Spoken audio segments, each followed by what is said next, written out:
Hello, नमस्कार, नमस्ते। स्वागत है आपके अपने यूट्यूब चैनल पर। आज मेरा ज्योग्राफी का एक महत्वपूर्ण टॉपिक है जो है भारत के प्रमुख पर्वत। आइए हम पर्वतों के बारे में जानते हैं और देखते हैं पर्वत किसे कहते हैं और भारत में इनका कहाँ कहाँ पर विस्तार है। पर्वत पर्वत किसे कहते हैं?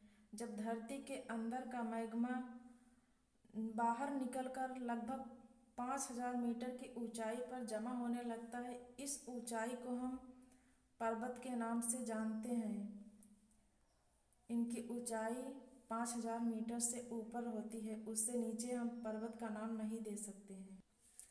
आइए हम हिमालय पर्वत के बारे में जानते हैं। हिमालय पर्वत का विस्तार जो जम्मू कश्मीर से लेकर अरुणाचल प्रदेश तक फैला हुआ है। भारत का सबसे नवीनतम पर्वत है हिमालय पर्वत, जो भारत के उत्तर में हिमालय पर्वत स्थित है।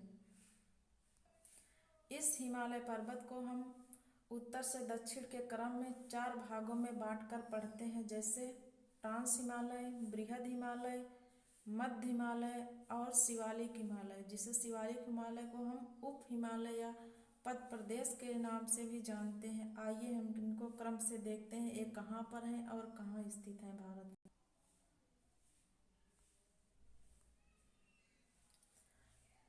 ट्रांस हिमालय, ये सबसे ऊपरी हिस्सा जो कि ट्रांस हिमालय के नाम से जाना जाता है। इसे ट्रांस हिमालय में जम्मू कश्मीर में केटू गाडविन ऑस्टिन स्थित है, जो भारत की सबसे ऊंची चोटी है। इसी ट्रांस हिमालय में काराकोरम दर्रा भी पाया जाता है, जो भारत का सबसे ऊंचा दर्रा है। जो ये रेड कलर से पेन से बना हुआ है ऊपरी हिस्सा, इसी को हम ट्रांस हिमालय कहते हैं। आइए हम देखते हैं बृहद हिमालय। बृहद हिमालय किसे कहते हैं?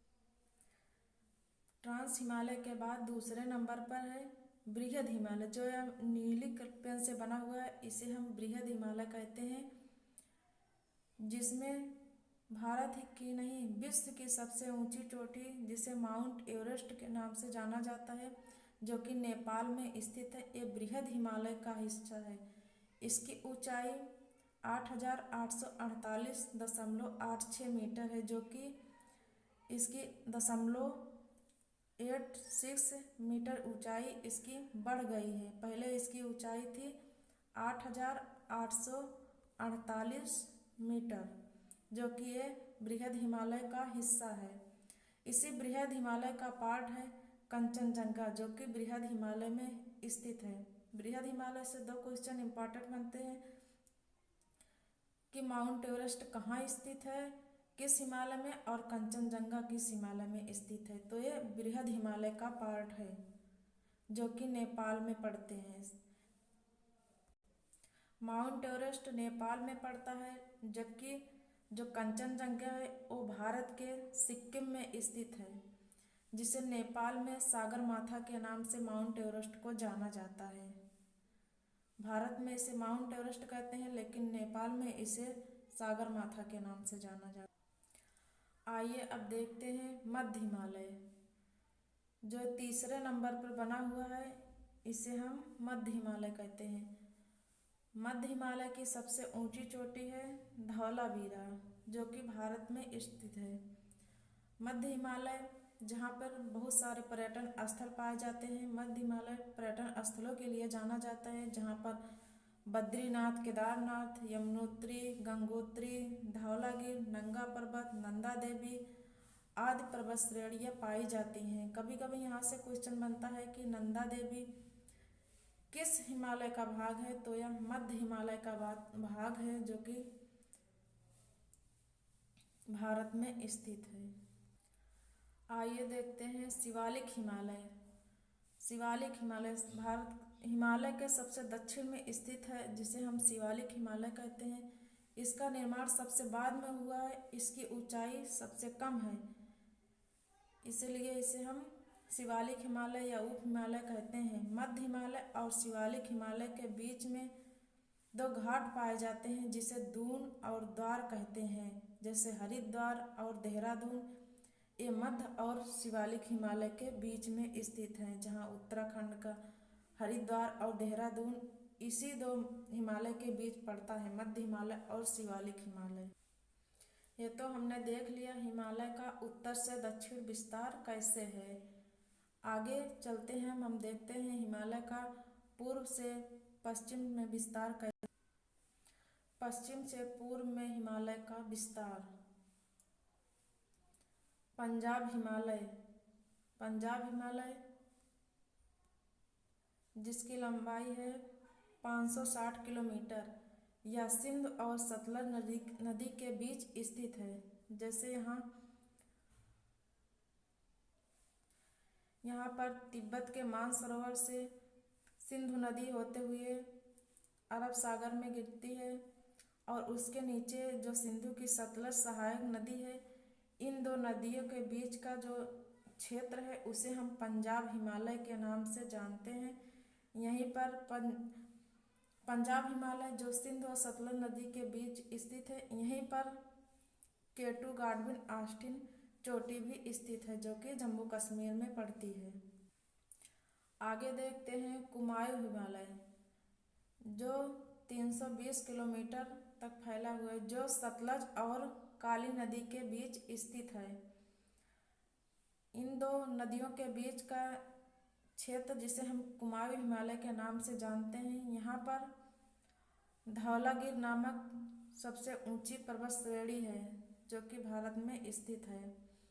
कभी कभी यहाँ से क्वेश्चन बनता है, सतलज और काली नदियों के बीच कौन सा हिमालय स्थित है, तो कुमायूं हिमालय स्थित है। उसके आगे हम देखते हैं नेपाल हिमालय। नेपाल हिमालय जिसकी लंबाई है 800 किलोमीटर, ये काली और तीस्ता नदी के बीच स्थित है। यहाँ पर नेपाल हिमालय स्थित है, जिसका हिस्सा है माउंट एवरेस्ट, जिसकी लंबाई है 8,848.86 मीटर। उसके बाद हम देखते हैं असम हिमालय, जिसकी लंबाई है 720 किलोमीटर, यह तीस्ता और देहांग नदी के बीच स्थित है, जिसमें पड़ता है कंचनजंगा, जो असम हिमालय के नाम से भी जानी जाती है। कभी कभी इसका पश्चिम से पूर्व में क्रम पूछ लिया जाता है, तो पहले नंबर पर आता है पंजाब हिमालय, दूसरे नंबर पर कुमायूं हिमालय, तीसरे नंबर पर नेपाल हिमालय और चौथे नंबर पर असम हिमालय आता है। इस क्रम को याद रखना। कभी कभी नदियों के दो नदियों दे देते हैं, उन पूछ लेते हैं उनके बीच कौन सा हिमालय स्थित है। जैसे सिंधु नदी और सतलज नदी के बीच पूछे तो पंजाब हिमालय, और सतलज और काली पूछे तो कुमायूं हिमालय, काली और तीस्ता पूछे तो नेपाल हिमालय, तीस्ता और दिहांग पूछे तो असम हिमालय। इससे जुड़े हुए इतने सारे सवाल बनते हैं। आइए देखते हैं मध्य भारत में कौन सी पर्वत श्रेणी है। मध्य भारत में अरावली पर्वत श्रेणी है, जो कि इसका अधिकतर हिस्सा राजस्थान में है।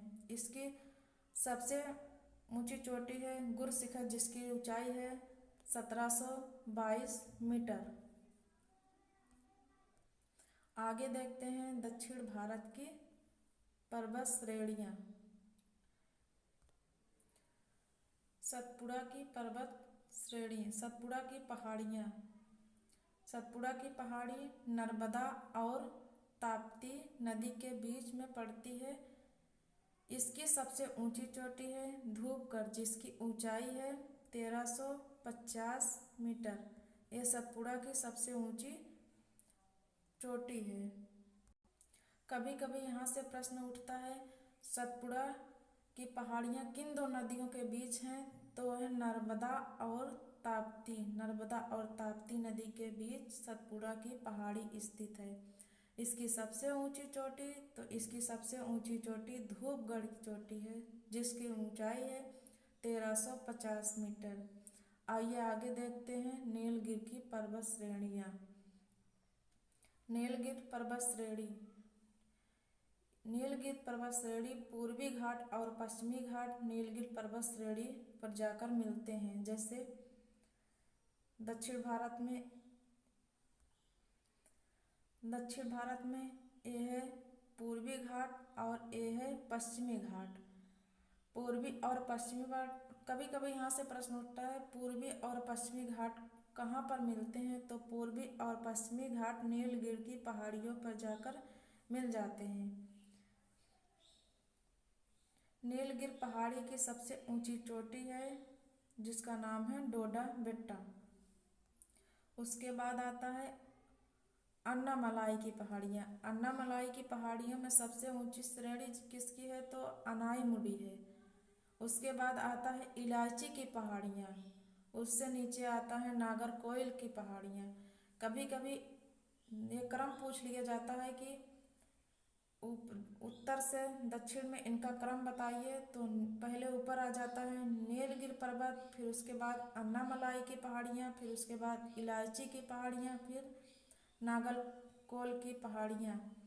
कभी कभी यहाँ से प्रश्न पूछ लिया जाता है क्योंकि ये दक्षिण भारत की इम्पॉर्टेंट पर्वत श्रेणियाँ हैं। आइए दो केंद्र शासित प्रदेश जिसमें देखते हैं अंडमान निकोबार द्वीप समूह, जिसकी सबसे ऊंची चोटी है जिसका नाम है सैंडल पीक। इसकी ऊंचाई है 738 मीटर। और देखते हैं लक्षद्वीप। लक्षद्वीप की सबसे ऊंची चोटी है जिसका नाम है नारचो, सबसे ऊंची पहाड़ी है जिसकी ऊंचाई है 752 मीटर। आज मेरा पर्वत का टॉपिक समाप्त होता है। यदि मेरी वीडियो आपको अच्छी लगे, कुछ भी समझ में आए थोड़ा ही बहुत, प्लीज़ मेरे चैनल को सब्सक्राइब करना, लाइक करना और कमेंट करके बताना मेरा ये छोटा सा प्रयास कैसे लगा। Thank you.